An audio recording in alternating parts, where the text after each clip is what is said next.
পরীক্ষায় টপার হতে গেলে সবসময় 80-20 রুল ফলো করো। অর্থাৎ তোমাদের যে সিলেবাস রয়েছে তার মধ্যে 20% জায়গা থেকে পরীক্ষায় 80% কোশ্চেন আসে। তাই সবার প্রথম ইম্পর্টেন্ট জায়গাগুলো তোমরা খুঁজে বার করো।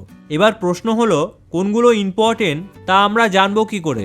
তার জন্য আগের 5 বছরের কোশ্চেন খুব ভালো করে সলভ করো। তাছাড়া টিচারদের থেকেও তোমরা সাজেশন নিতে পারো।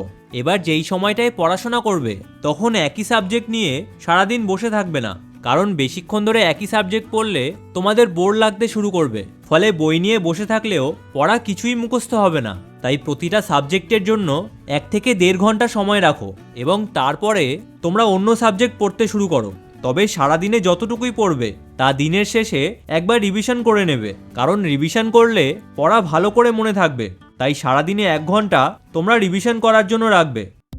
জেগে ওঠো চ্যানেলে তোমাদের সবাইকে স্বাগত। পরীক্ষায় টপার হতে গেলে কিভাবে পড়াশোনা করছো তার উপর অনেকটাই নির্ভর করছে। তাই টপারদের 3টে গোপন পদ্ধতি তোমাদের এই ভিডিওতে বলবো, তাই ভিডিওটা অবশ্যই মন দিয়ে দেখো। নাম্বার 1, অনেক স্টুডেন্ট কি ভুল করে, সকালে ঘুম থেকে উঠে মোবাইল নিয়ে বসে, তারপর মোবাইল দেখা শেষ হলে যে কোনো একটা বই নিয়ে বসে পড়ে। এরপর 1-2 লাইন পড়ার পর হাজারো বিষয় নিয়ে ভাবতে থাকে।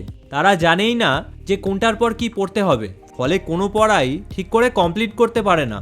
তাই সারাদিনে কি পড়বে তা আগের দিন রাতেই প্ল্যান করে রাখো এবং পরদিন শুধু সেই অনুযায়ী পড়াশোনা করো।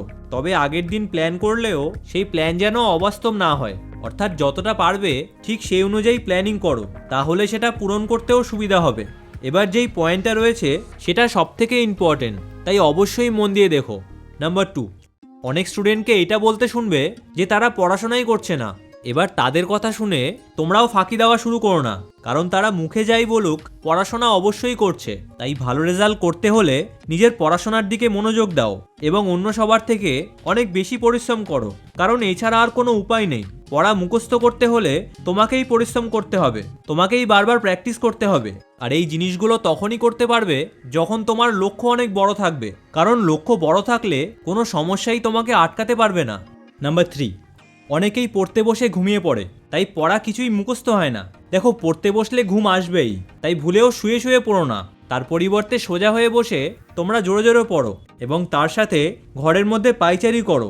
অর্থাৎ ঘুম যেমন আসবে তেমনই ঘুম তাড়ানোর ব্যবস্থাও করতে হবে। তবে পড়ায় যদি ইন্টারেস্ট থাকে তাহলে ঘুম আসার কথাই না। তাই সবার প্রথম পড়াশোনায় ইন্টারেস্ট তৈরি করো এবং এইটা মনে করো যে কেন পড়াশোনা করছো, তাহলে পড়তে বসে কখনোই তোমাদের ঘুম আসবে না।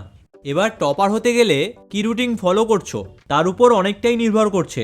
তাই সবথেকে সেরা রুটিন জানতে হলে তোমরা ডান দিকের ভিডিওটা দেখো, আর যদি নিজেকে সঠিক পথে আনতে চাও তাহলে বাঁদিকের ভিডিওটা দেখো। তাহলে তোমাদের সাথে ওই ভিডিওতেই দেখা হচ্ছে। ভিডিওটা ভালো লাগলে চ্যানেলটা অবশ্যই সাবস্ক্রাইব করো।